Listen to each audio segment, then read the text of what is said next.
I really want to see you succeed. And there's been the greatest effort I could make to be able to inspire you to do what it's going to require you to do, to learn how to do this. And it's available for people to make a model that's completely unique to yourself. There's enough information on that YouTube channel to take and build yourself something completely unique that no other student of mine is using. And you could have that as your model for the rest of your life and pass it on to your children. Never write a book about it, never teach it as a mentorship, never give signals on it, and be wildly profitable and happy. I would love to see that happen, you know? But some of you are going to try to complicate this when I didn't complicate it myself. And you got to be very careful not to do that. Just because I have lots of things in my toolbox doesn't mean you got to bring every Phillips head and flathead screwdriver to the job that only requires a hammer. Yeah, you have to simply settle down and realize what it is that you're trying to do. Because you strip down technical science real quick for me, ICT. Make it simple so that way I can grasp it. We're looking for a period of 1 month, where the likelihood of the market to reach to a group of orders that are resting in the marketplace above the current market price. Where would they be resting? Logically, it would be above a singular high or a swing high, or above relative equal highs that are in close proximity.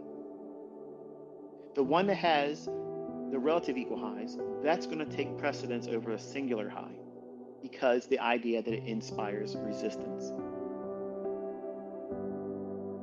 Any inefficiency above price is a likely draw on liquidity.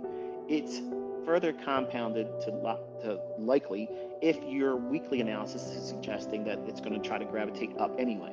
So now, what have you done? You've taken a stage where the market is predisposed by your analysis, and you can be wrong.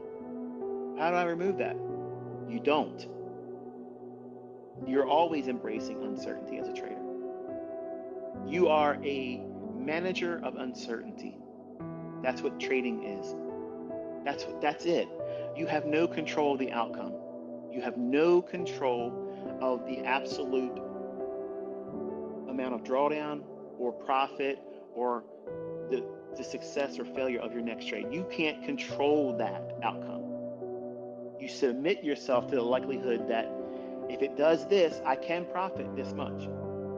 But if it does this, I stand to lose this, and it's okay. I can still be in the game, and it won't rattle me to the point where I am afraid to take another trade.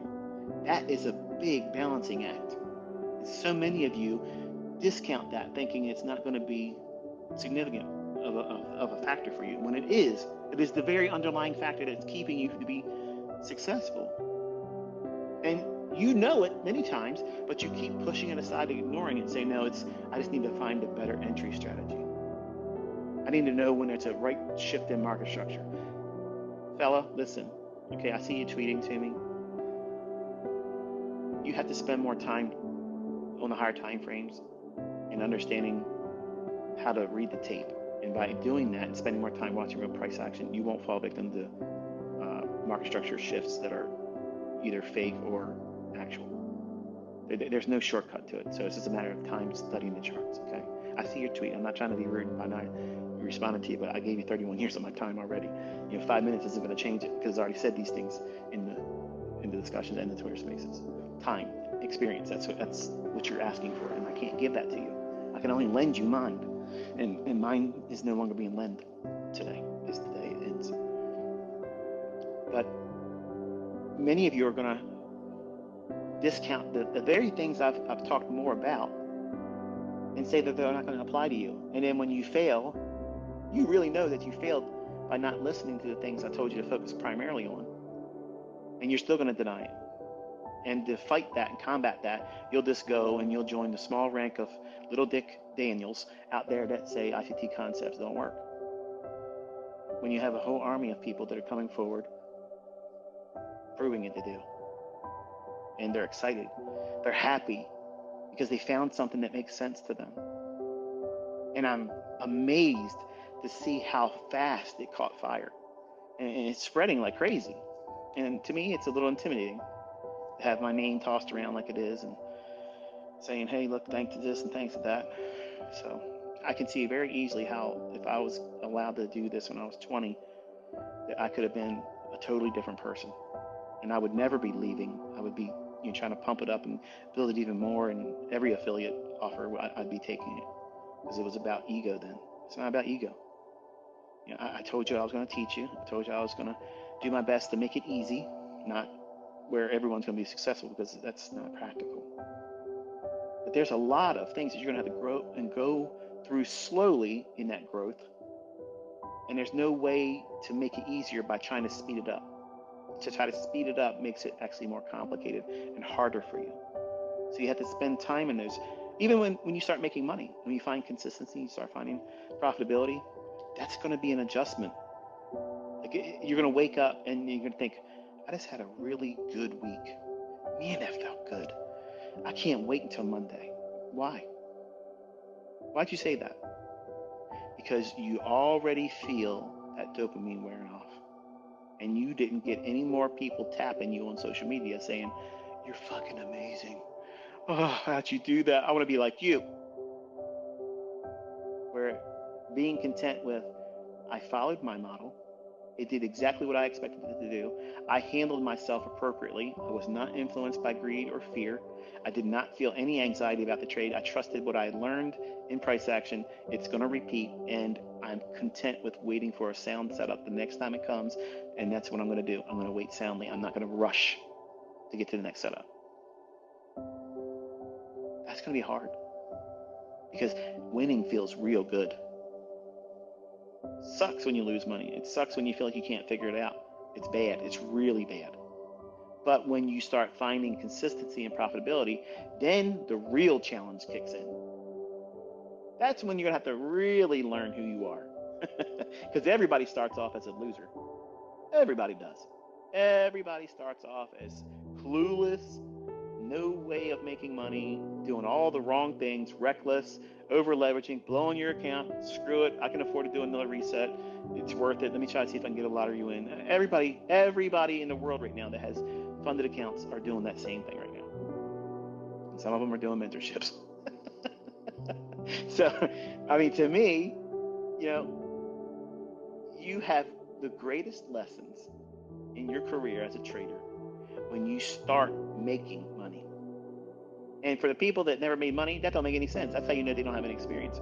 Because when you start making money, your mind starts doing funny things. Number one, you think you're better than you really are. And then you think that you can do any and everything. And then you start thinking outside the parameters of what you're able and capable of doing. Say, I could do that. I could do this. And then what you're doing is you're trying to do outside of what your model is calling you to do. So what are you trying to do? You're trying to be an Olympic contender when Olympics has never been a factor. No one, when you sat down to learn from me, your intentions were not, or you shouldn't have been, I'm going to win the Robbins Cup. I'm sure some of you, since it's become a hot topic again this year, you're thinking, well, shit, I'm going to learn. I'm going to make ICT proud. If you do, join it and place it all. I'm proud of you. I'm proud. If you learn how to trade, whether you ever do a contest or not, I'm proud of you. You don't need to impress me with that. To me, Robbins is a litmus test because I have constantly rubbed it in the noses of everybody out there that says they're a good trader, they make money, they got something that doesn't stink, they're the best this and best that. But they won't ever do that. Nobody's ever really done that. And it's been a shocking revelation to see how many people avoided it. Because it's audited. And if you're going to come out and show the world your account number in the beginning before any singular trade is ever taken, that better fucking match at the end of the year and show every monthly statement so that way no money was added. And nobody can argue with that. Nobody can argue with that. No one can say that's faked. No one can say you used multiple accounts, none of that stuff. But you didn't sit down to have that as your goal when you started to learn how to trade.